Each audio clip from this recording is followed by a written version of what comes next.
Bwana Yesu asifiwe sana, watoto wa Mungu. Jina langu naitwa Emmanuel Tambwe. Napenda kuwakaribisha nyote kwenye studio za ET Columbus Ohio. Hichi ni kipindi cha neno la Mungu, na leo tuko na mgeni ambaye ametembelea katika studio zetu. Na sio mwingine, ni pastor ambaye Mungu amempatia huduma na akakubali wito, na yuko nasi, ametukubalia na ameitikia wito wa kwamba atakuwa na sisi kwenye mahojiano haya ya siku ya leo.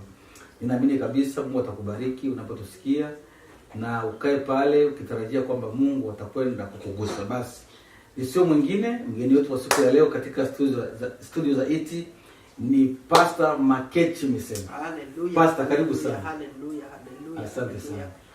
Asante sana. Kama nilivyokuambia, Pastor Makechi yuko hapa nasi, na leo anakwenda kuongea na sisi kile ambacho Mungu ameweka katika moyo wake, na tunaongelea kuhusu wokovu, salvation. Kwa hiyo tunaamini kabisa kuna mambo mazito ambayo Mungu ameweka katika moyo wake, atakwenda kutuhusisha. Pastor, labda kabla tujaanza, tunataka kujitambulisha. Pastor Makechi ni nani? Hallelujah. Hallelujah. Hallelujah. Asante sana na nimeshukuru. Kabla sijalisema jina langu, nitakwenda kushukuru sana hizi studio za ET hapa Columbus Ohio, na ni studio ambazo sasa hivi zimekuja kileleni sana. Ni studio ambayo ni kubwa tena kabambi mno. Mimi nilikuwa naambiwa habari, lakini nilikuwa bado sijafika. Lakini wakati nimefika hapa, nimekuta kwanza vifaa vyenyewe vimenipeleka crazy sana. Na nimeona ya kwamba kuna kazi kubwa inaendelea hapa. Kwa majina naitwa Misenge wa Makechi, na najua ya kwamba Mungu ameniita kwa sababu ya walio wengi na kunyoosha mahali ambapo pamejikunja injili nipate kunyoosha. Amen. Yes. Umeoa? Thank you. Question ya mzuri.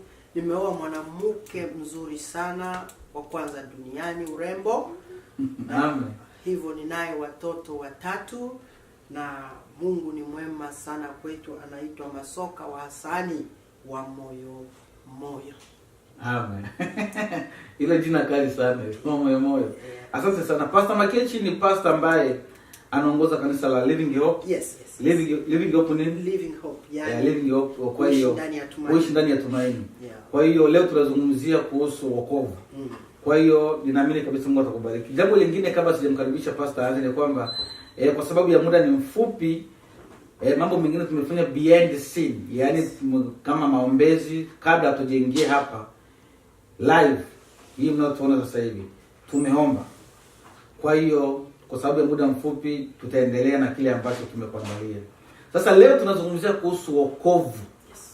Sasa labda pastor tuambie kwanza, mtu anaposikia wokovu, watu labda waweza wakaelewa. Labda kuna yule ambaye ni mara ya kwanza na tusikia ama nasikia neno wokovu. Sasa labda tuambie wokovu ni nini? Hiyo ni swali ya mzuri sana tena sana, mpaka kuna wengine wameishi kwa kitu inaitwa ukumbi. Wengine wanaita ile ukumbi kanisa. Ukumbi miaka 50-30 hawajajua hiyo kitu wokovu ni nini. Wokovu ni hatua ya kuamini Yesu kuwa Bwana na Mwokozi wa maisha yako. Na ama kwa kifupi ukipenda kukata ni kusema wokovu ni hatua ya kuamini Yesu kuwa bwana harusi. Yes. Kwa hiyo unapoingia kwa hiyo hatua ya kuamini Yesu kuwa bwana harusi, wewe unakuwa kama bibi harusi. Na baada ukishakuwa bibi harusi ndio ule anaitwa kanisa. Kwa hiyo mimi vile Mungu amenifunulia, ameniambia kuna tofauti wa kanisa na ukumbi. Sasa wengi wanadhani vile tunaenda kuingia kwa ile ukumbi na kwamba ndio kanisa. Ndio kanisa, yeah.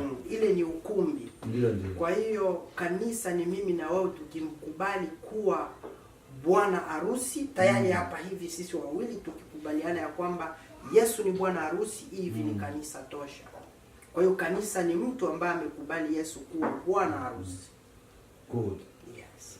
Kwa hiyo inamaanisha kwamba wokovu ni ile hali ya mtu kuzaliwa mara ya pili. Kuzaliwa mara ya pili. Kumaccept Yesu kama Bwana na mkombozi wa maisha yake. Na hiyo kuzaliwa mara ya pili ndio maana nimeipeleka kuitwa kanisa. Kuzaliwa mara ya pili hiyo watu wengi wanafika hatua ya kuichanganya. Ni kwamba tu kwa ufupi, kukubali Yesu kuwa Bwana na Mwokozi wa maisha, kuwa owner, yani someone who owns you, yani anakumiliki. Thank you, ndio Kiswahili kizuri. Kukubali kumilikiwa na Yesu, hiyo ndio wokovu. Powerful. Yeah. Alafu umesema kwamba kuna tofauti ya kanisa na ukumbi, yani jengo. Yes. Yani kwa hiyo watu wanafikiria labda tukienda kanisani, lile jengo, ukumbi ndio kanisa. Lakini umesema kwamba kanisa ni hata watu wawili mkikubaliana kwamba Yesu ni Bwana na kanisa ni watu. Yeah, yani kanisa kwanza ni wewe mwenyewe. Mimi hivi ni kanisa. Hekalu ya Bwana. Si ndio hivyo nasema mwili ni hekalu ya Bwana. Hiyo hekalu ya, yani kila mtu ambaye amevaa mwili na amekubali Yesu kuwa Bwana na Mwokozi wa maisha yake, yani anatembeaka na kanisa mzima. Powerful. Yani kila mahali unakanyaga, hata kama uko warehouse, hata uko kwenye kampuni, ujue ya kwamba kanisa mzima inafanya kazi hapo. Powerful. Yani una represent ufalme wa mbinguni hapo, unafanya kazi. Kwa hiyo Yesu anapokuona ndani ya ofisi yako, anajua kanisa iko pale. Ndio anasema yeye bwana harusi atakuja, na wewe bibi harusi kama Emmanuel ambao umemkubali, tayari una represent kanisa mzima pale mahali ulipo. Sawa kabisa. Kwa sababu nasikia watu wanasema tuna rambe ama mchango wa kujenga kanisa. Kwa hiyo Wakristo wengi wao wanafikiria kanisa ni ule ukumbi unaojengwa. Kabisa, walio wengi, maelfu ya watu. Tuna wakarambe. Ni ngumu sana kusikia mtu anakuambia tunataka tumjengee Mungu jengo. Utasikia tunamjengea kanisa. Kwa hiyo tunashukuru sana kwa ufafanuzi mzuri sana. Kwa hiyo na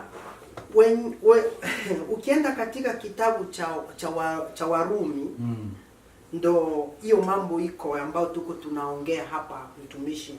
Hapa tuna discuss ya kwamba hata na wewe wakati utaona video hii ambayo niko na mtumishi hapa, tena director wa studio hizi, tena president wa studio hizi, ni kwamba ukiangalia katika kitabu cha Warumi mstari wa 10:9 ndio utaona pale Biblia inasema ya kwamba unapo kiri kwenye mdomo wako ya kwamba Yesu ni Bwana, hapo umeokoka. Lakini kuna kwa jambo hapo wanasemaka kukiri. Kuna utofauti kati ya kukiri na kusema. Kwa sababu kuna wale wanasemaka kanisani ya kwamba nimekubali Yesu kuwa Bwana na Mwokozi wangu. Anasema lakini hajakiri. Kuna utofauti kati ya kukiri na kusema. Na Biblia inasema unapokiri na kuamini, Biblia mstari wa 10 sasa, unapokiri hivyo na kuamini ndani ya moyo wako ya kwamba Bwana amemfufua Yesu na amepaa kwenda mbinguni, tayari umepokea wokovu. Si ni hivyo? Sasa shida inakuwaka hapo. Wengi wanasemaka tu ya kwamba nimekubali, anasema, lakini sio kukiri. Kwa sababu mtu ambaye amekiri aweze rudilia kile kitu tena. Kuna tofauti wa kukiri na kusema. Kwa hiyo inakumaanisha kwamba wale ambao wanasemaga kukiri ni kitu ambacho pia sio kwa mdomo, kinatoka kwenye moyo ndani. Kitu ambacho aweze rudia tena. Yaani nimehapa. Kama vile wanasema huyu mtu walimpiga mpaka akakiri. Yaani walimpiga na akasema sitarudiaka pombe tena. Unaona? Sasa mtu kusema, unaweza ahidi vitu vingi ambavyo hutavifanya. Yaani umesema. Sasa walio wengi makanisani tumewakuta wachungaji waliwaambia sema hivi, sema maneno haya. Akayasema lakini bado hajaokoka. Hakukiri, alisema tu. Sasa ndio maana unakwenda kujikuta kanisa, mtu ambaye alikuwa anaimba mnadhani ya kwamba alikiri, kumbe hakukiri, alisema tu. Kwa hiyo anabidi wokovu akiri ili aokoke, kwa sababu mtu ambaye anaokoka anaishi maisha ya hofu, anaogopa dhambi. Wengi ni maaskofu ambao hawajaokoka kabisa. Wengi ni mapasteri wakubwa tena wamejaza makanisa, lakini hawajaokoka.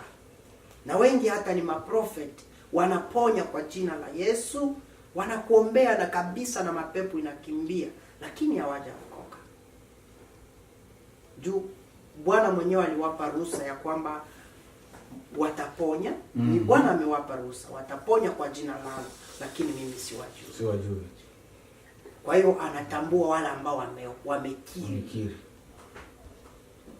Sawa. Ndio anatambua. Sawa kabisa. Yes. Sasa labda pastor, nakushukuru sana kwa ufafanuzi mzuri. Yes. Na hasa ile jambo la kukiri na kuongea. Yes. Limeleta shida sana. Yes. Kwa ulimwengu wa Kikristo. Yes, baba. Ndio maana unaona sasa hivi kuna watu ambao wanakuja makanisani, wanakuja ili wapone.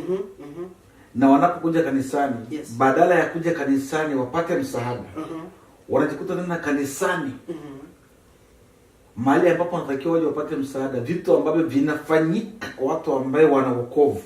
Wanasema sasa kama mimi nimekuja hapa kanisani kwa sababu nipate msaada, tena huko ambako nimekuja tena ndio kuna mabaya zaidi ya kule ambako nimetoka. Unakuta hata wokovu unakuwa unacheza hapo. Right. Na unaona sasa makanisa yamekuwa so confused, hauwezi kujua gani ni kanisa. Kwa hiyo hata ile makanisa ya kweli, yes, yako affected kwa sababu ya hiyo hali. Kwa sababu labda niseme kwamba Yesu ametuachia kazi ya kuvuna roho.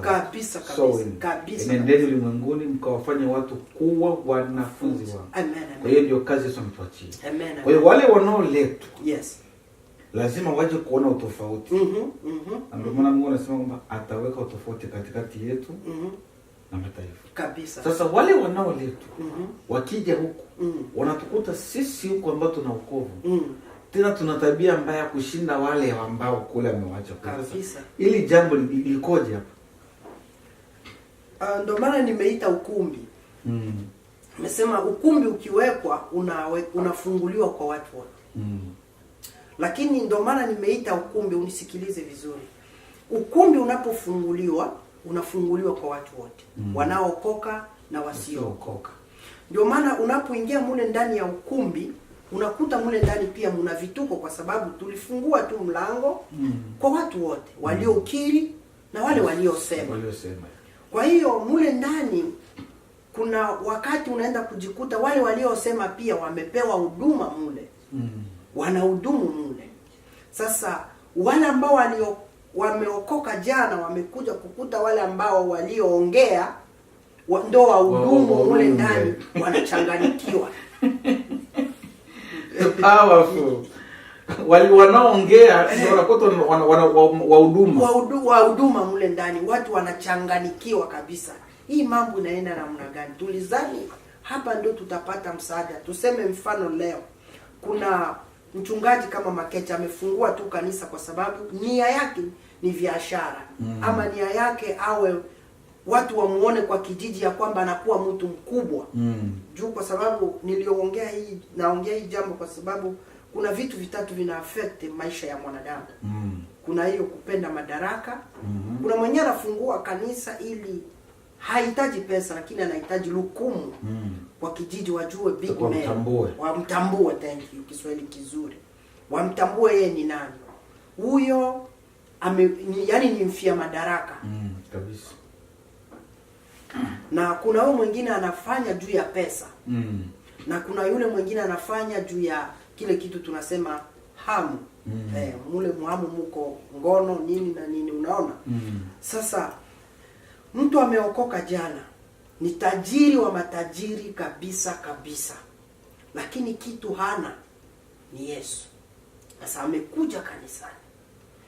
Kufika mule kanisani anakuta mchungaji mahubiri, wiki ya kwanza ni toa ili ubarikiwe.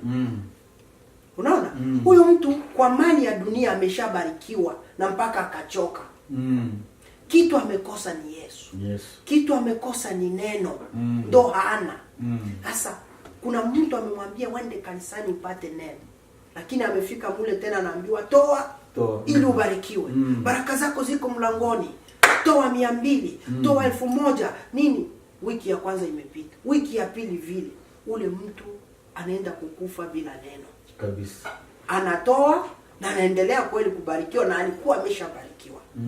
Sasa hiyo inakwenda kupoteza walio wengi sana. Na kitu ningependa, ndio maana nimesema salvation, chapitre 1 ya yoyote anaitwa Mkristo ni hii wokovu. Usipojua hii mambo wokovu vile unatembea, utajikuta umefanya miaka 40 30 kwa kanisa na haukuramulia kitu. Chapitre 1, hata au kwa vijana wetu ambao tunakomalisha sasa, ukitumwa mahali papa evangelist kuhubiri mahali ambapo, fundisha kwanza watu salvation, kwa sababu ndani ya wokovu yote yanapatikana hapo ndani. Sawa kabisa. Ukishaokoka, Roho wa Mungu akiingia ndani yako kupitia ile imani, kwa sababu Biblia inasema katika kitabu cha Waefeso 2 ukianza 2:8, 9, 10 nakwambia tumeokoka kwa njia ya imani. Yaani ile imani yako hii tumetoka kuona hapa, ikiwa connected, ya kwamba imani yangu iko connected na Yesu, mengine yote yale ambayo yanaongelewa katika kitabu cha Mathayo 6:32, mengine yote yanakufuata huko ndani. Ni wokovu ile inaongelewa pale. Powerful kabisa. Powerful. Kwa hiyo mimi ninachoomba mabinti wetu, tusiwe tunaenda kufurahia tu kanisa, tunacheza sebene. Kama director hapa ni mtaalamu kabisa wa solo ngoma. Unaona, ni mtaalamu. Ukimwambia kupigie sebene na kuambia chungu itaungua. Lakini baada ya kucheza hiyo sebene, tuwe tunajua ya kwamba kuna hiyo wokovu ambayo tunastahili kuifanyia kazi. Na waliokaa ndani ya wokovu wanakaa ndani ya hofu ya Mungu, kumwogopa Mungu.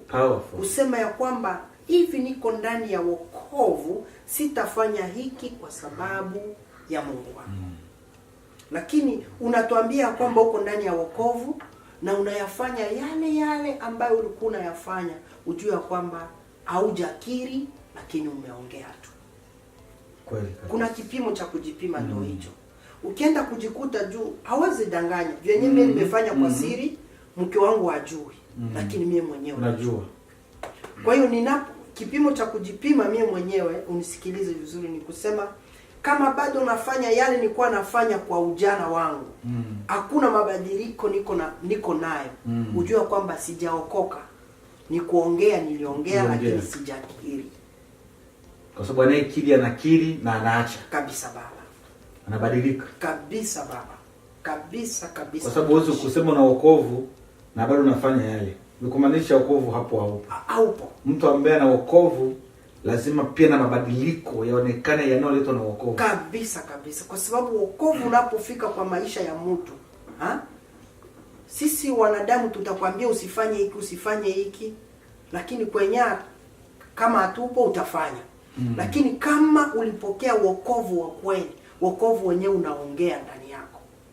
Unakwambia don't do this. Sio mtu tena wa kukuhukumu. That's why unaona vijana wengi wanakuambia don't judge me.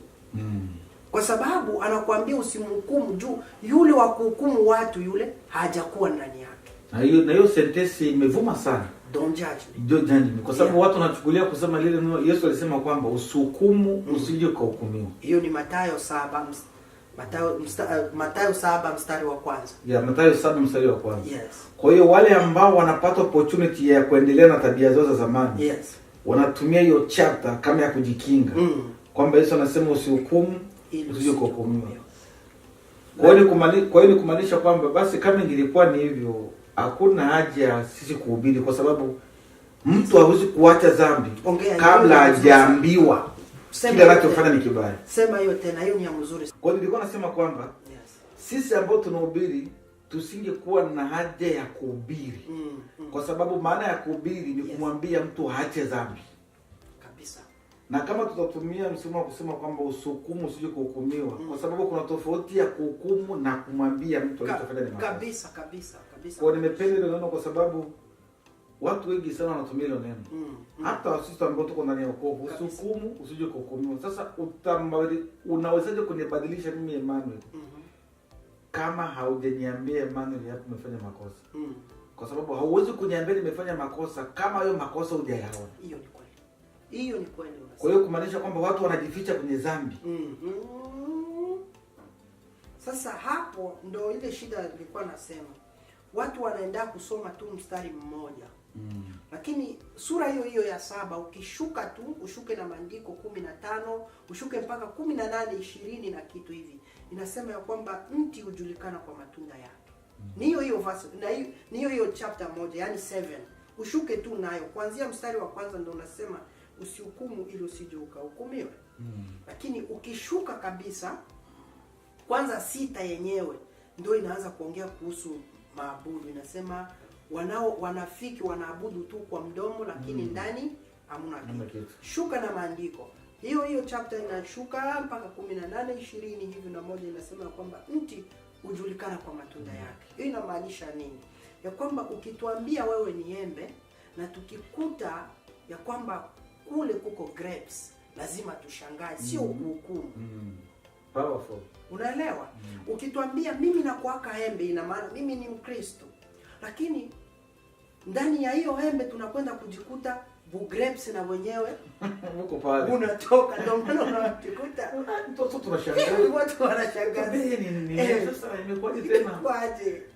Grapes unatoka. Natakiwa watu wakiona waone embe pure.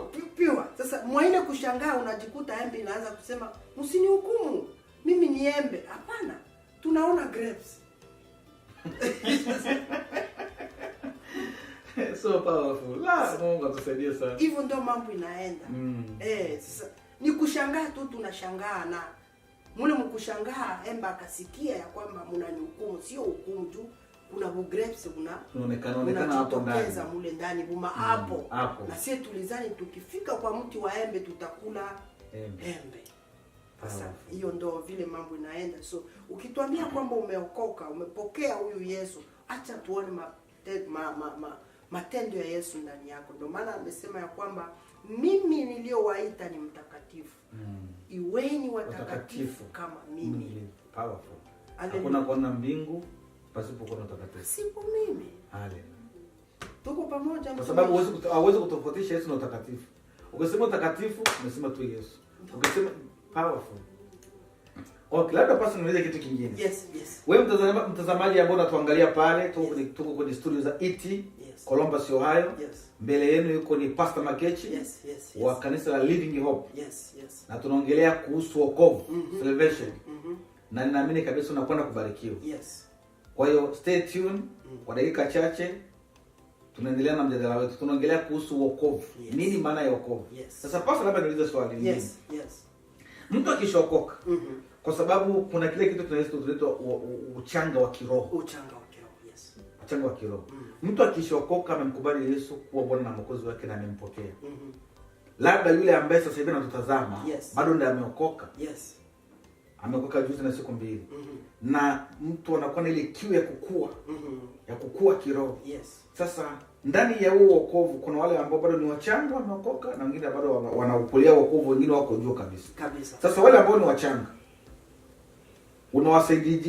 unawasaidia haja ama unawaambia nini kuhakikisha kwamba wanalinda wokovu? Wafanye vitu gani ili kulinda huo wokovu usiende nje ama wasifanye vitu ambavyo walikuwa wanavifanya zamani? Yaani kukulia wokovu wafanye nini? Kukomalia wokovu. Hiyo ni swali ya mzuri sana. Na nilikuwa nimepitia hiyo kusema ile kitu tunasema hofu. Hofu ya Mungu. Kuna mtu ambaye tumekuta ndani ya Biblia anaitwa Solomon. Solomon alienda kuomba hekima kwa Mungu. Ndio. Ya kuongoza watu. Ndio. Lakini unapoangalia ndani ya uongozi wake, alikuwa na hekima ya kuongoza watu lakini alikosa hekima ya kujiongoza yeye mwenyewe. Powerful. Utaenda kuona vituko alifanya, ina maana alikuwa na hekima ya kuongoza watu lakini akashindwa kujiongoza yeye mwenyewe. Tuko pamoja? Sawa. Na hiyo mtego imeshika Wakristo wengi ama wachungaji wengi. Anaweza kuwa iko na kipawa cha kuongoza kanisa lakini anashindwa kujiongoza yeye mwenyewe. Kwa maana unakwenda kujikuta askofu anaongoza watu 1000 lakini ameshikwa na mke wa mtu. Na watu 1000 wanamwamini. Wanasema huyu akisema, akiongea, akihubiri neno linakuwa powerful. Machine akiomba hata mapepo toroka. Hiyo yote area hivyo pepo haiwezi fika. Lakini anashindwa kujiongoza yeye mwenyewe. Anaenda kujikuta ameshikwa na mke wa mtu, lala na binti wa mtu, amedanganya watu, na kula madeni ya watu, anashindwa kulipa, anashindwa kujiongoza yeye mwenyewe. Anaongoza watu ni kama ile ubao ile kwa barabara inakwambia hii ndio njia ya kwenda Dayton. Ubao inakuonyesha tu Dayton, lakini ubao hauwezi ukaenda. Kila wakati unakaa pale. Sasa kuna watu wako hivi. Cha kusaidia wenyewe wangali wanaokoka leo. Kulinda wokovu ni tunasema hofu ya Mungu. Wao wanajua ya kwamba kuna Mungu mbinguni anayeona kila hatua unayoifanya. Usiku anaonaka, mchana anaona, kwenye nyumba ndani ya giza anaona, kwenye tundu ukichimba shimo uingie huko anaona, chini ya kitanda anaona. Ukijua hiyo kwa akili zako na ukienda kutenda dhambi, ujue ya kwamba Mungu aliyekuita anakushangaa. Biblia inasema kwamba Mungu hadhihakiwi kabisa. Apendacho mtu vitu ya kuvunja. Powerful. Na tunaenda tunaogota. Yeah. Kuna kitu nilikuwa naongea hapa majuzi, ni kwa sababu ya kusema hapana. Kusema hapana kwa kila sauti inayofanana na dhambi. Hiyo ndo kushinda jaribu zote. Kusema hapana. Na mwanzilishi mwenyewe alitufundisha, kwa sababu yeye ndio kioo. Tunaangalia yeye ndio kielelezo, Yesu. Wakati alikuwa amejazwa Roho Mtakatifu. Wakati shetani alifika ndani ya kitabu cha Mathayo 4 pale, mstari wa kwanza kiasi. Kweli kabisa. Anamwambia, jua leo liko na uhaba wa njaa. Siku 40 mtu akifunga siku 40 sio mchezo. Papa, unajikuta huko ndani ya tumbo, hata ile wanasemaka choo kubwa haimo tena. Kabisa. Imesafikana. Kweli kabisa. 40 days hata choo hauna tena. So shetani alipoangalia hivyo akaona mtu yuko na uhaba wa chakula. Juu yeye kila wakati analetaka kitu ambacho unakosa. Sasa alipomletea Yesu akasema no. Siishi tu kwa hiyo chakula, naishi kwa neno la Mungu. Kabisa.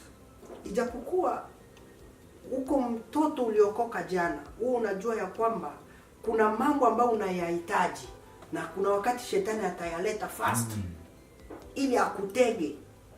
Lakini jifunze kusema no. Kweli kabisa. Tuko pamoja. Powerful kabisa. Jifunze kusema no. Nikarudia tena kusema ya kwamba na mwingine aliyetusaidia kujifunza kusema no ni Joseph. Joseph ndani ya nyumba ya Potifa alikuwa na kila kitu papa. Kila kitu anataka. Powerful. Lakini kitu alikosa ni mwanamke. Kweli kabisa. Kwa hiyo kijana akipenda chapati zilikuwa pale. Akipenda kubadilisha nguo ziko pale. Shetani akaangalia akasema nini chakula. Kila kitu pale. Sasa shetani akaona huyu kijana Kenya ana uhaba nacho ni mwanamke. Iko na leta. Acha nipitie kwa mke wa Potifa. Tena mama wa nyumba. Alipopitia kule, mama wa nyumba anamuita, njoo hapa kijana. Si nyumba yote hii, si baba yako haiko Kitu nimefurahia akasema na yeye no. Jua alijua destiny yangu. Destroy, karibu destiny yangu. Ndoto ambayo niko nayo mimi Emmanuel haiko huko kumiguu yako wewe. Mimi nimeota watu wanainama juu yangu. Sasa destiny yangu hiyo unaniambia sio highway ya kunipeleka huko. Kweli kabisa. Hiyo ni wrong exit. Akakataa kuingia kule. Akafyatuka akasema no. Sasa hiyo inasaidiaka pia wale ambao wako na maono, wale ambao wamekubali Yesu, wale ambao wanasema nitamtumikia Yesu, wale ambao wanasema Yesu ameniita. Jifunze kusema no kwa mambo fulani. Nitauliza kitu kingine hapa. Yes. Kuna msemo mmoja ambao tumekuwa tukisikia. Wewe ambao unatutazama, sorry. Tuko hapa kwenye studio za ET. Yes. Hewani leo Facebook. Hallelujah. Na tuko na Pastor Makechi. Na unaona vile ambavyo Pastor Makechi anajaribu kuchambua. Kabisa. Na amenigusa sana. Anaongea mambo mazito sana. Kabisa. Amekwambia nini? Amekwambia kwamba Joseph alikataa kuchukua wrong exit. Akasema no. Kwa sababu alikuwa anaangalia destiny. Yes. Na kama angefanya kile kitendo, angedestroy dunia yake yote. So stay tuned. Paka nataka niulize kitu. Yes. Kuna msemo mmoja nilipokuwa mtoto, hata mpaka nimeokoka na nini, unajua tumetoka huko. Kabisa. Ndio mambo ya muziki. Kabisa. Napiga muziki, unajua sio nini, ulikuwa unapiga tu sex. Kabisa. Lakini kuna msemo mmoja ambao mpaka sasa hivi naona hata watu wakubwa wanaoongea, watu ambao wameokoka. Yes. Nataka tusaidiane. Yes. Mtu ambaye anatuangalia hapo leo Facebook, atuambie je, hii sentence ni ya kweli? Kuna sentence inasemaga hivi, mtu akiokoka hawezi kuacha mambo yote mara moja. Kwa hiyo kama ni pombe atakuwa anaacha kidogo kidogo. Kama ni kuvuta sigara atakuwa anaacha kidogo kidogo. Sasa mimi nikawa najiuliza, mtu akiokoka leo alafu asiache hiyo mambo mara moja, aanze kuacha kidogo kidogo. Sasa mle kuacha kidogo kidogo, Yesu akija ama akifa, ataona mbingu kweli? Na kama hataona mbingu, huu msemo wa kusema kwamba mtu akiokoka hawezi, kama ni msherati, ni kumaanisha kama ni washerati. Kwa sababu huwezi kumwambia mlevi hivyo. Alafu mtu ambaye anafanya uzinzi umwambie aje. Kumaanisha ni sentence inafanya kazi kwa watu wote. Kabisa. Swali linakuja. Mtu anapookoka, ana ruhusa ya kuacha vitu taratibu, kama ni uzinzi ache taratibu mpaka pale ambapo ataacha, kama ni kuvuta sigara? Ama mtu akiokoka anapaswa kustop kila kitu hapo? Ama kwa kumalizia swali, yes, mtu anaweza kuacha hiyo mambo kulingana na uwezo wa mtu? Sinakume nielewa. Kabisa. Aiza mtu akiokoka, yes, aache kufanya hayo mambo mara moja kwa sababu ameokoka, ni kiumbe kipya, amekuwa mwokovu. Ama akiokoka anaweza kuacha taratibu mpaka pale Mungu anamwezesha anaacha. Ama wale wanaookoka wanaacha zile tabia kulingana na capacity ya mtu, uwezo. Hapo kidogo kuna kamfurugano. Wewe unatuambia nini kuhusu hili swali? Swali ya mzuri tena ya butamu ambao sijawahi kuulizwa kwa studio zozote zile. Ubarikiwe sana. Asante sana. Hiyo ni swali ya muhimu, na Mungu kwanza abariki studio hizi. Hallelujah. Nimebariki kabisa hapa, mafuta ya Yesu ambayo nimetembea nayo ibaki hapa. Hallelujah. Tunapokea kwa jina la Yesu. Aya. Sasa mambo iko hivi. Hiyo kitu nilikuwa nimeacha nyuma, ni Roho wa Mungu amekutembelea. Kuna kuwa hiyo tunasema mtu akiokoka leo, baada ya kuokoka, yani ni ile kusema nimekubali Yesu kuwa Bwana na Mwokozi wa maisha yangu, unakubali. Lakini baada ya hapo kuna ile inaitwa ya kwamba hauwezi kuanza kazi ama nguvu za kukataa kitu chochote kile kabla hauja kuwa na Roho wa Mungu, ambayo ule tunasema sasa Roho Mtakatifu ndio msaidizi. Alipoita Petro, alimwambia Petro nifuata, alikuta iko na ndugu zake wanavua katika kitabu cha Mathayo 4:18. Ndio. Yes. 4:18 ya kwamba nifuate, ndio pale amemwambia nifuate nami nitakufanya kuwa mvuvi wa watu. Kuwa mvuvi wa watu. Hallelujah. Baada ya hapo kweli walimfuata, ile ya kwamba ile hatua ya kumfuata Yesu, umemwamini wewe mtu. Lakini kule wewe mwenyewe ukiendelea kusoma Biblia utaona vituko vya Petro.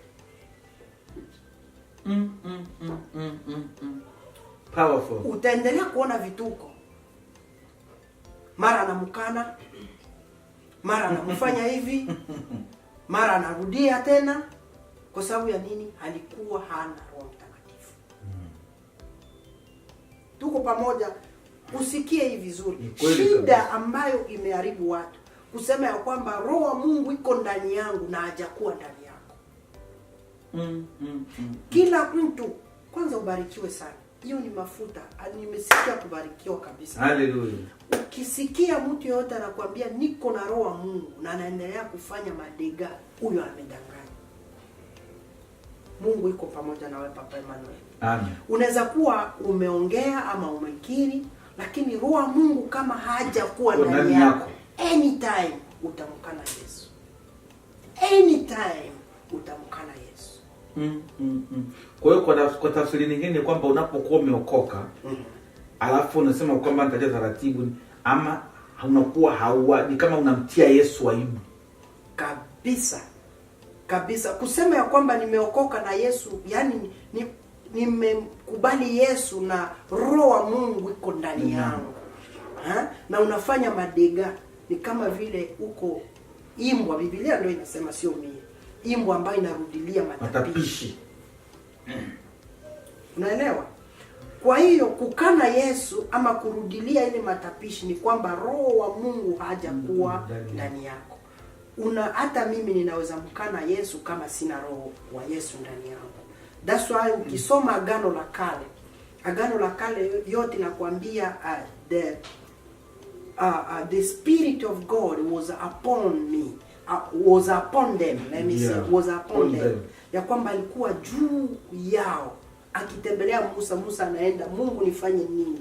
Daudi, roho wa Mungu alikuwa ndani yake. Joseph, roho alikuwa juu yake, Lakini Yesu akakuja kuchukua ile kazi ya kukaa juu, kuingia ndani. Ndio akaambia mitume ya kwamba msihubiri. Don't start anything yet. You have to wait. Kwa sababu alijua wakianza kwenda kuhubiri bila ule roho, anytime watavurugana na watakana Yesu anytime. Na injili, kazi yote alifanya mwa ile miaka 3 itaharibika bure.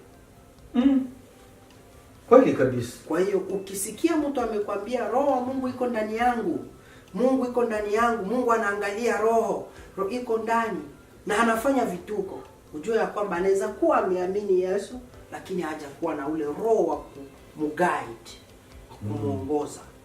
Kwa sababu roho ndiyo kiongozi anayetufafanulia mambo ya siri na ndio anayetulinda.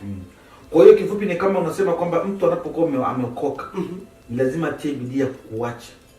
Ukimeokoka na roho wa Bwana iko ndani yako, umemaliza sasa. Lazima ukate connection. Kuna wale akiwekewa mkono leo kuokoka na roho anaingia pale. Na kama roho ameingia ndani yako kabisa, completely uache, kwa sababu unaibisha ule Yesu unayembeba. Tuko pamoja. Powerful. Unamwaibisha kwa sababu Biblia inatuita ambasadere wa Kongo iko pale New York. Kwa hiyo ule ambasadere ukiangalia pale, hata drapo ya Kongo inapepea pale New York. Kabisa. Kwa hiyo pale New York ukifika pale kwa ambassador, unakanyaga Kongo kwenyewe. Kabisa. Kwa sababu na present Kongo. Ubarikiwe Papa. Wewe ni mpakaliwa mafuta wa Mungu. Hallelujah. Ana represent Kongo pale. Sasa na wewe ukirepresent the kingdom of God on this earth, wherever you are, mahali popote umekanyaga, ujue ya kwamba una represent kingdom ya Mungu, ufalme wa Mungu pale. Na lazima bendera ya Yesu ipepee mahali popote umekanyaga. Usiangalie neighbors wamesema nini. Usiangalie juu pale, sio tu ambassador ya Kongo pale. Kuna pia ambasaderi wa Burundi wa nini, lakini drapo ya Kongo ni pa hiyo ni neno kubwa sana. Ni pale. Na umeongea kwa sababu vile umesema roho wa Mungu. Yes. Kwa sababu ukiangalia maisha ya Petro. Yes. Alikuwa na vituko. Mpaka Yesu anamwambia rudi nyuma yangu shetani. Kabisa. Lakini unaona baada ya wao kujazwa na Roho Mtakatifu, kazi ambayo wale vijana walifanya, hakuna rekodi inayoonyesha kwamba Petro alicheza na kazi ya Mungu. Hivi nasikia mpaka nyele. Haleluya. Zime. Kwa hiyo baada ya wao kupokea Roho Mtakatifu pale Yerusalemu, yes, na wakaanza kazi ya Mungu, yes, hakuna rekodi kwenye Biblia inaonyesha mwanafunzi yoyote wa Mungu, tuseme kwanza Petro kwa sababu alikuwa sana kimbelembele, yes, kwamba alisijua alimkana Yesu. Walifanya kazi ya Mungu mpaka kifo chake. Alikufa kichwa chini, miguu juu. Kumaanisha roho alipoingia, alimbadilisha Petro. Roho Mtakatifu alipoingia, yes, ndio alikamilisha sasa kazi ile kazi. Yes. Oh, haleluya. Kwa sababu Yesu alisema nini? Yesu anasema kwamba wakati Yesu anapaa alisema kwamba aliwaambia kwamba nendeni ulimwenguni mkawafanye watu kuwa wanafunzi wangu. Yes. Lakini kumbuka wakwenda walisubiria kwanza roho. Kabisa. Kabisa. Walisubiria kwanza roho. Kabisa. Roho alipoingia kabisa ndio kazi ilianza. Kabisa. So powerful pastor. Mungu akubariki sana. So powerful. So powerful. Kwa complete ni kusema hiyo unasema kitabu cha Mathayo 16. Biblia inasema kwamba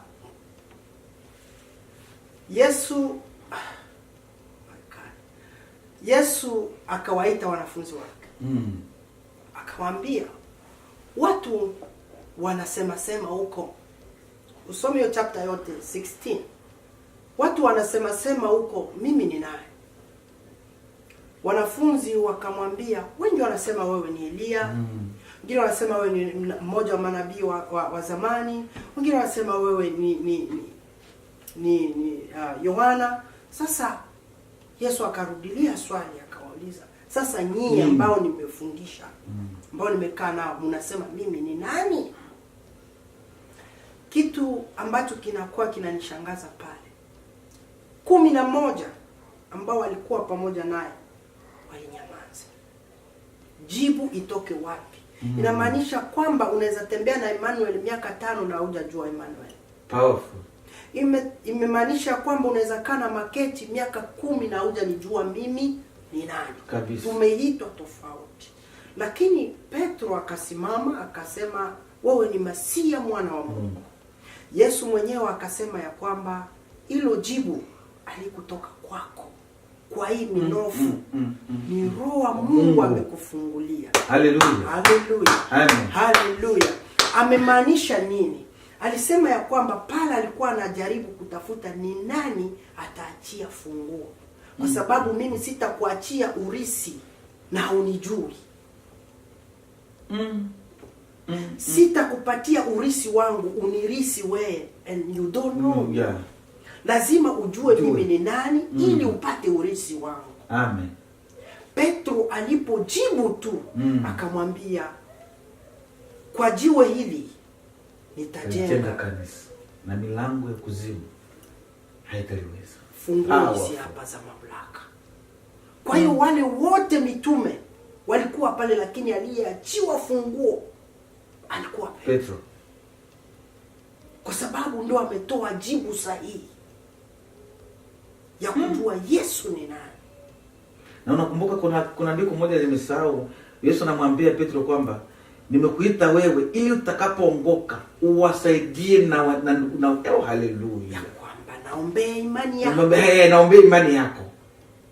Ili na wewe uwasaidie ndugu zako. Hiyo inamaanisha kwamba upepo utapiga. Unaona? Aliombea tu imani, hakuombea mwili. Hakuombea, ni kama vile yeye na Ayubu kule kwa Agano la Kale. Yeah. Anasema ya kwamba gusa Ayubu kila mahali, lakini roho yake ni imani yake. Yaani ile imani ya Ayubu isianguke. Ile connection, kwa sababu imani ndio inaleta connection ya sisi na Mungu. Akaambia hata Petro vile ya kwamba ninaombea imani yako isianguke. Na wakati imani yako ikisimama usaidie ndugu zako. Hallelujah.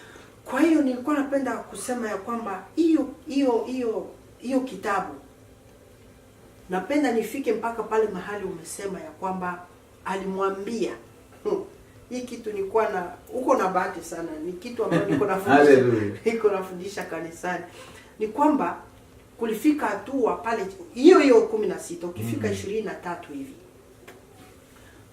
ametoka kumbariki, lakini wakati kijana alikuwa hajakuwa na huyo Roho Mtakatifu akachanganya mambo.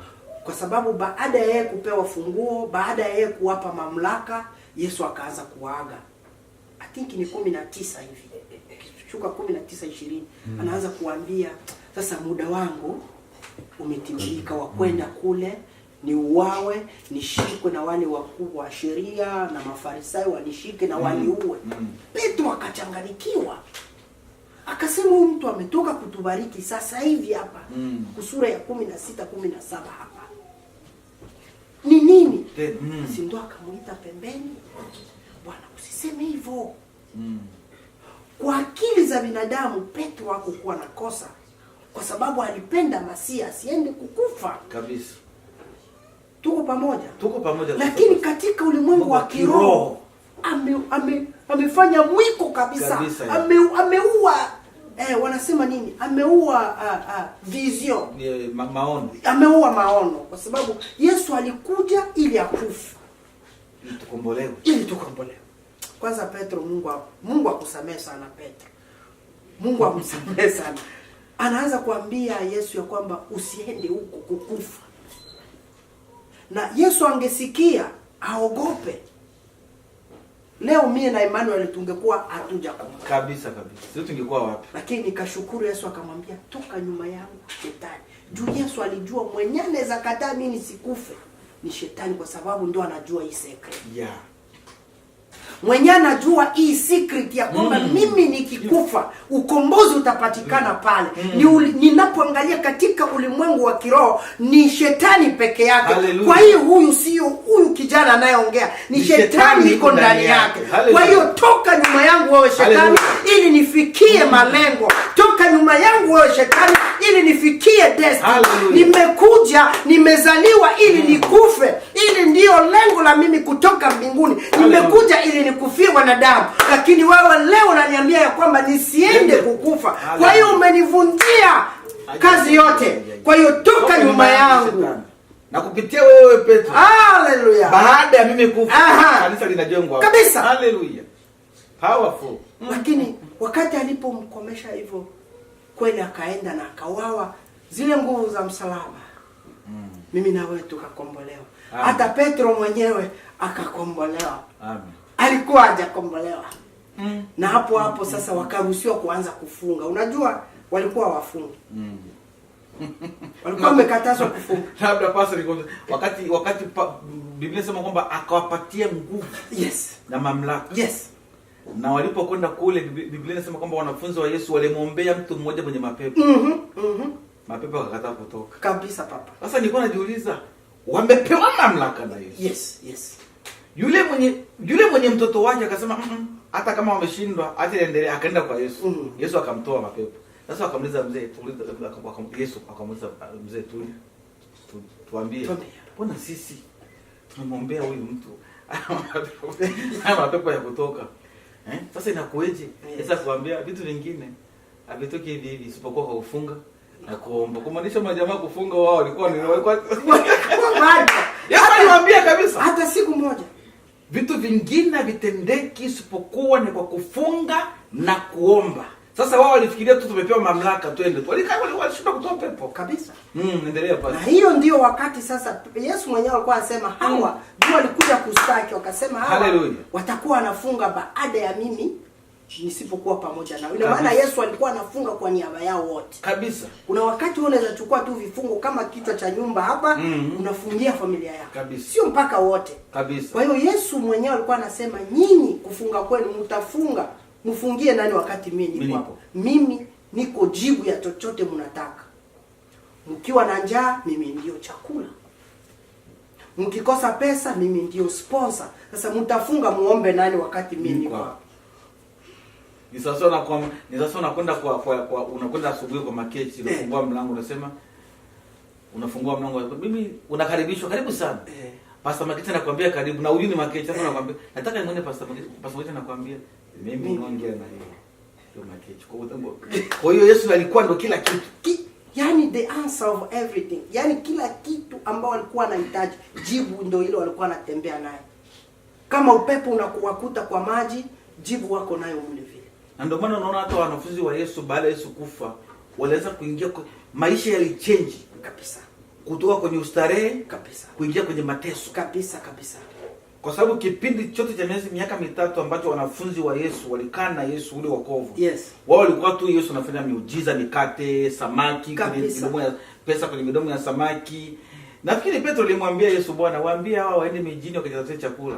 Yesu akamwambia wana nini? Wana mikate miwili. Ilikuwa ni sasa baada ya Yesu kufa kabisa na kufufuka. Lifestyle ilichange kwa sababu ndio waliingia kazini sasa. Kabisa. Na baada ya Roho Mtakatifu kuajilia wakanena na ndimu, lifestyle ikachange kabisa. Sasa ndio waliingia kazini, wakaanza kuona mateso ni nini. So powerful. Wewe ambao unanisikia, kabla pasa hajaendelea, tunaongelea kuhusu wokovu. Yes. Nilikuwa nimemuuliza pasa swali kwamba wale ambao wanaokoka, watu wanasema kwamba waache dhambi taratibu taratibu. Lakini pasa amekwambia kwamba ukiokoka na Roho wa Mungu akikaa ndani yako, yes, hauna sababu ya kuacha dhambi taratibu, kwa sababu anayekuwezesha kuacha hizo dhambi yuko ndani yako, ambaye ni Roho Mtakatifu. Yes. Kwa hiyo msemo wa kusema waache dhambi taratibu unapumbaza. Yaani roho iko nje. Yaani roho ni kama roho iko nje, kwa sababu kama roho iko ndani yako hauwezi kuacha dhambi taratibu. Kabisa. Kumaanisha ukiacha dhambi taratibu, Roho wa Mungu anakuwa hayuko ndani yako. Iko nje. Yuko nje. Tusidanganyane, na hiyo ndio ukweli. Tuseme kama mimi nilikuwa msharati sana. Na Roho wa Mungu iko ndani yangu. Ile wakati naenda kufanya hiyo action, namuacha wapi? Naenda naye ama namuacha kumlala? Unamwacha nje. Unaona? Kama mimi nilikuwa mkunywa bangi, mvuta bangi nini? Na Roho wa Mungu nimeombewa ameingia ndani yangu. Ile wakati tena naingia ndani ya ile action, niko navuta hivyo na iko ndani yangu, ama nimemwacha somewhere? Umemwacha somewhere. That's the problem. Powerful. Pasa labda nikukumbushe, afu niulize swali la mwisho tumalizie hapo. Yes. Nilikuwa nina kipindi ambacho nilikuwa na kihubiri. Yes. Nilisoma andiko moja powerful sana. Yes. Paulo, yes, alipokutana na Yesu, Yesu alimwambia unaniudhi. Kabisa. Na Paulo, kwa sababu Paulo aliuliza wewe ni nani? Yesu akamwambia ni mimi Yesu Mnazareti, yes, unaniudhi. Paulo aliuliza swali moja mbaya kubwa sana. Aliuliza unataka mimi, ukisoma kitabu cha Matendo ya Mitume sura 24, kuanzia sura ya 4 mpaka ya 7. Paulo aliuliza hivi. Yes. Unataka mimi nifanye nini? Yes. Kumaanisha Paulo alikuwa anamwambia Yesu, sitaingia kwenye wokovu kama sijajua makusudi yako. Kabisa. Nakuja kwenye mambo ya roho. Kabisa baba. Biblia inasema kwamba Yesu akamwambia okay, hilo swali nalipenda, ndio maana nimekuja kukutana na wewe. Yesu akamwambia kwamba nenda Dameski, huko unakokwenda utakutana na mtu ambaye atakwambia yale unayopaswa kufanya. Biblia inasema Paulo alipata upofu, nafikiri na leo hizo. Kabisa baba. Sasa sikiliza. Biblia inasema kwamba baada ya Paulo kuombewa alipokwenda, sema yote. Macho. Sema yote. Akajazwa. Sema yote papa. Akajazwa. Sema yote. Na Roho Mtakatifu. Immediately Paulo aliingia kazini. Akaanza kuhubiri. Na watu wakaanza kushangaa. Yes. Wakasema huyu mtu sasa amekuja hapa kushika watu. Paulo kwa sababu alikuwa ameingiwa na Roho ya Mungu, alianza kuhubiri. Biblia inasema kwamba alikwenda Yerusalemu. Kukutana na wanafunzi wa Yesu, walimkataa. Wakina Petro wakasema huyu jamaa aminiki sana huyu, kwa sababu huyu jamaa yeye hatuamini kama ameokoka. Biblia inasema kwamba Barnaba alianza kumtetea Paulo. Kabisa. Jamani, huyu mtu ameokoka, amefanya miujiza mingi. Wanafunzi wa Yesu waliokopa, lakini kwa sababu Paulo alikuwa na Roho ya Mungu, hakujali. Hakujali Petro amemkataa ama amemkubali, kwa sababu alijua aliyemuokoa ni Yesu. Amekutana na Yesu, yes, na Roho ya Yesu iko ndani yake. Petro kama utakubali, Mathayo kama utakubali, kama utakutaa tutakutana baadaye. Mimi kwanza ninasonga. Kwa hiyo Paulo hakusimamisha kazi, kwenda hata kama Petro walikuwa na wasiwasi, walisema tutafika out baadaye. Kabisa. As long as Roho ya Mungu iko ndani yangu, yes, ninasonga. Na Paulo alisonga. Huko mbeleni walikubali. Kabisa Paulo. Na hakuna mtu aliyeandika vitabu vingi kama Paulo. Kwa hiyo Roho Mtakatifu ni wa maana sana. Haleluya. Huyo ndiyo vyote. Stefano kijana wangu ule, ndio maana nimempa jina la Stephen. Hakukuwa mchungaji. Alikuwa tu mtu wa kusaidia kama shemashi mle ndani ya ukumbi. Lakini Roho wa Mungu alipoombewa hiyo nafasi, Roho wa Mungu alikuwa ndani yake, akaanza kuhubiri Injili. Ndio alikufia Injili. Lakini leo kuna wachungaji wanakuambia, Emmanuel, haustahili kuhubiri Injili kabla hujakuwa askofu. Uachie kazi sisi waskofu. Makecha, haustahili kuhubiri Injili kwa sababu wewe sio pastor. Lazima uachie sisi wachungaji. Stephen hakukuwa mchungaji. Kabisa. Na wanaleta mawe. Tunataua hivi, tunataua. Anasema, muue. Juu ya nini? Alikuwa na nguvu ya Roho Mtakatifu. Mawe papo. Na Biblia inasema kati kati ya wale wanafunzi wote ambao Yesu alikuwa nao, mtu wa kwanza kukufia injili ni Stephen. Powerful. Kwa hiyo unaweza kuwa uliokoka miaka na miaka. Lakini ukubwa wa roho vile ataingia ndani yangu, utafia injili mbele yako. Hallelujah. Utakuwa ulikuwa mchungaji miaka 40, miaka 30, Makecha ambaye amepokea leo. Atafia injili kukuzidi wewe. Kabisa. Tumepokea tofauti. Kabisa. Tumepokea tofauti sana. Powerful. Na usikubali kama roho wa Mungu amekuita. Roho wa Mungu iko pamoja na usiogope mtu anasema hivi na hivi. Hapa nenda. Kabisa. Nenda. Asante sana. Roho akiwa ndani yako, mambo mengine yote lazima ustop. Paulo alikuwa anaandika vizuri, ni mimi yule Paulo ambaye nilikuwa. Anakuweka kupase ya kwamba nilikuwa nafanya hivi, sio ni mimi Paulo ambaye nafanya hivi. Powerful. Nashukuru sana ndugu mtazamaji ambaye unatuangalia pale Facebook. Mungu akubariki sana. Tuko na Pastor Makechi na tunakaribia kufika mwisho. Lakini kabla sijafanya kitu kinaitwa conclusion, kuna swala na fupi tu kwa dakika 2 Pastor, nataka ongelee kuhusu mavazi. Mavazi ni kitu kimeleta shida kwenye wokovu. Na labda siku moja tena utakuja hapa, Mungu akitupa kibali mbele yako. Tutakuja kuongelea swala kuhusu mavazi tu. Kwa sababu Biblia imeongelea sana mambo kadhaa kuhusu mavazi. Mavazi ni kitu kimeleta shida sana. Ukiangalia mavazi ya siku hizi kanisani, yameleta shida. Watu wengi wanaume wanaanguka kwa sababu ya mavazi. Hatujui nani mwanaume, hatujui nani mwanamke. Sawa. Imekuwa Mungu anaangalia roho, haangalii mwili. Kuna pastor mmoja alisema hivi, kama Mungu haangalii mwili, anaangalia roho. Siku moja utoke kwako uchi uende kanisani. Si Mungu anaangalia roho. Kabisa. Uone kama kuna kanisa ya nani, hata ya shetani, labda ya shetani. Uone kama kuna kanisa yote ambaye inaabudu Yesu wa kweli, utaingia kanisani bila nguo. Kwa hiyo nataka ongelee kuhusu mavazi. Mavazi ni kitu kimeleta shida sana kwenye wokovu. Tunaposema wokovu, tunalinda wokovu kwenye njia zote. Mavazi, tabia, imechanga vitu vyote.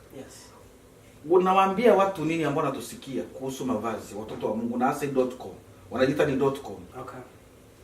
Tofauti ni nini kati ya .com na kizazi kilichopita? Tuambie kitu kuhusu mavazi. Tutamalizia hapo. Kweli tumefika mwisho wa kipindi na nijibu kidogo ya kwamba kila kitu unapojaribu kukishikia katikati utakuwa umeharibu. Kwa sababu kila kitu kina chanzo ya hiyo kitu, kuna chimbuko ya hiyo kitu. Ndio maana unasikia mimi naitwa Mubembe ama fulani kwa sababu wazazi wangu hiyo ndio chimbuko yangu. Na kama naitwa Mkristo, wokovu ina maana kuna chimbuko Yesu Kristo. Kwa hiyo mavazi pia kuna mwanzilishi wa mavazi ni Mungu mwenyewe. Kabisa. Na wakati Adam na Eva wamekosea pale shambani Edeni, wenyewe walijaribu kujificha kwa majani. Walichukua majani wakajaribu kujifika. Lakini Mungu alipokuja akaona hao watu kitu kinachowatuma kufanya hivyo ni aibu. Unaelewa? Kwa hiyo nguo ilifanyiwa kwa nihaba moja tu ama kwa maana moja, ni kuficha aibu. Hiyo ndio utakuwa unajua kwa maisha yako ya kwamba nguo, shabaha ya nguo kufanyiwa, Mungu mwenyewe akaua kondoo akawafanyia kale kanguo kwa sababu ya nini? Kuficha aibu. Hiyo ndio maana ya nguo. Kwa hiyo nguo yoyote unayoivaa ambayo inaonesha aibu, hapo umekosea. Haujue maana ya nguo ni nini. Kwa hiyo kitu chochote unachokifanya, hivi ndio nafundisha na hatuna muda ningekusomea andiko kwa andiko. Kitu chochote unachokifanya ambacho haujue maana yacho, wanasema unakiabuse. Kabisa. Ile ndio wanaitaka abusema, yani una abuse hiyo kitu, unakitumia tofauti. Kwa hiyo nguo, shabaha ya nguo ni kuficha aibu. Lakini kama umevaa nguo ambayo inaonesha aibu, ina maana kazi ya Mungu aliyofanya ya kuficha aibu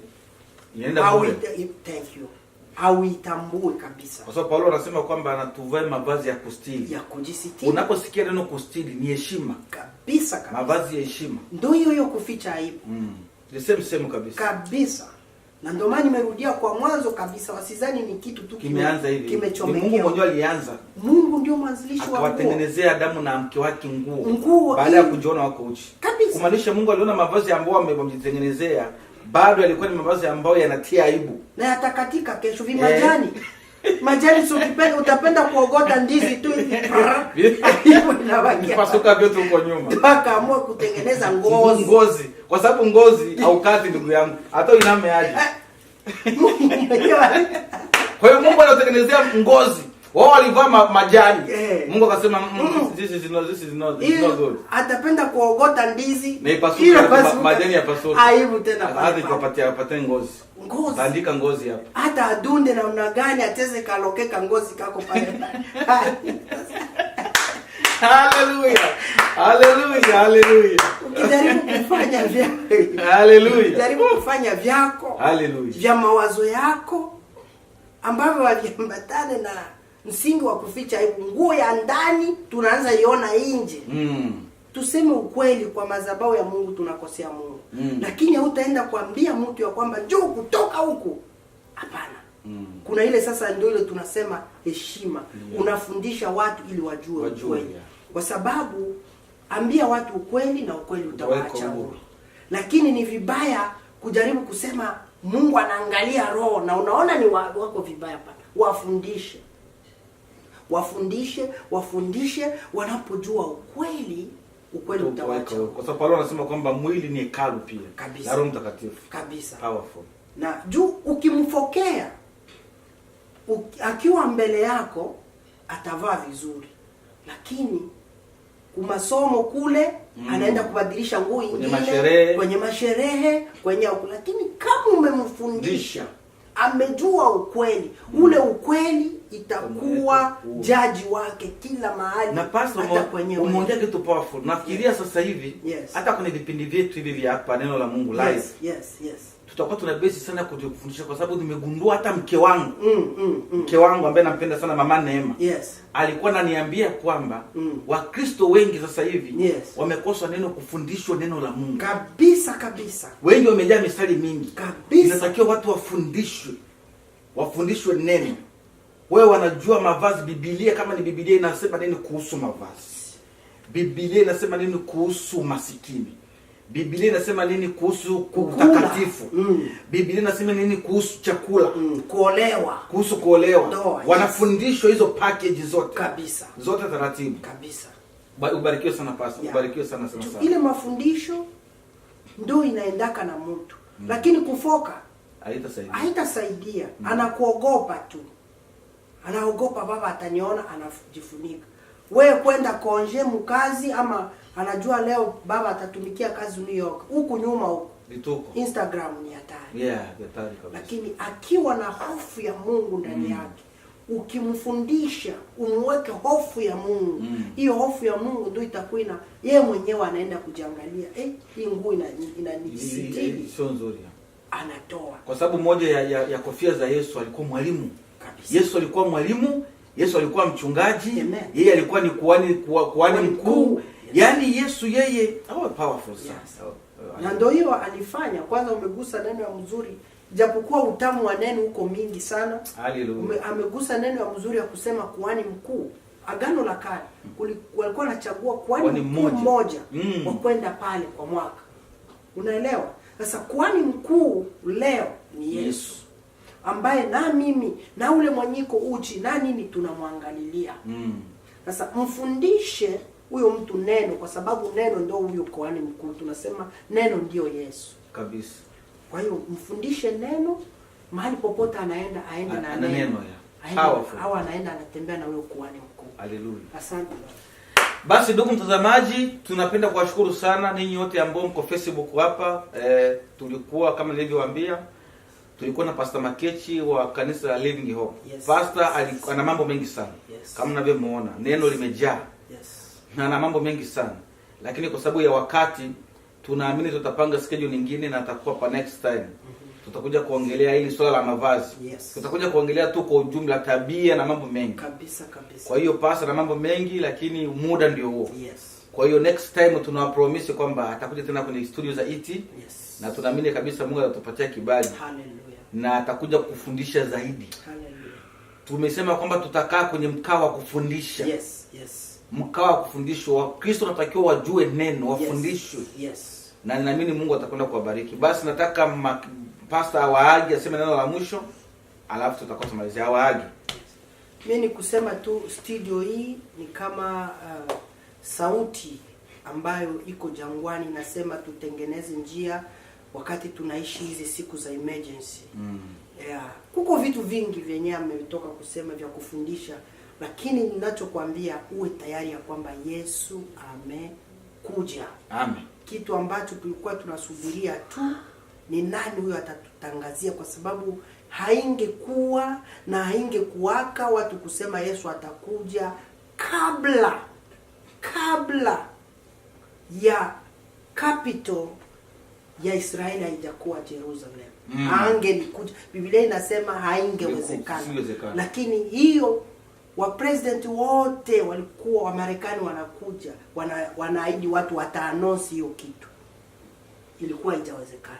Lakini Trump amefanya. So mie hiyo ni moja ya mahali makubwa ya kusema kwamba Yesu anakuja.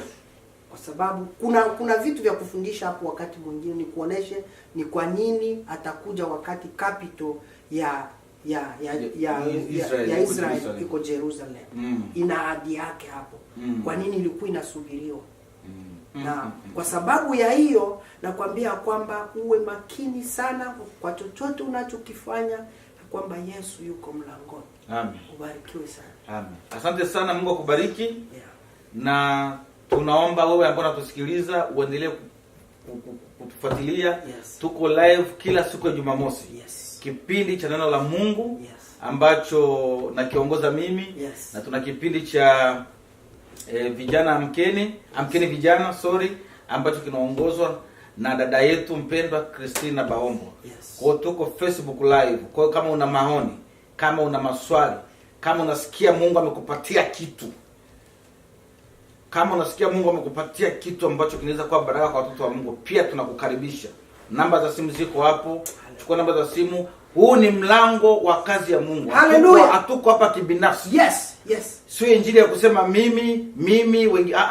Hii studio tumeanzisha, hii studio kwa mapenzi ya Mungu. Mimi na mke wangu tulipata mafunuo kutoka kwa Mungu. Kabisa. Na mlango uko wazi kwa yeyote ambaye Mungu amemwandaa kuja hapa. Kwa hiyo hii studio sio studio ya Emmanuel. Mungu amepitia tu kwangu, lakini ndio maana pastor iko hapa leo. Ndio maana hata Bishop Mwamikija alikuwa hapa. Kwa hiyo hii ni mlango wa watumishi wa Mungu kuja kuongea na watu. Kwa hiyo kama uko pale, wewe dada, wewe kaka, msichana, na unasikia Mungu amekupa mzigo kwenye moyo wako, ya kwamba unaweza kuja kwenye studio hizi na uongee na watoto wa Mungu. Tumeachiwa kazi moja kutangaza kuja. Piga simu na tutakupa nafasi ya kutangaza injili. Bwana asifiwe sana. Tutakupa nafasi. Usiokope. Piga simu, tutakupa nafasi. Bwana kubariki. Asante. Nakutakia mchana mwema. Amen. Thank you so much. Yes. Be blessed. Woo!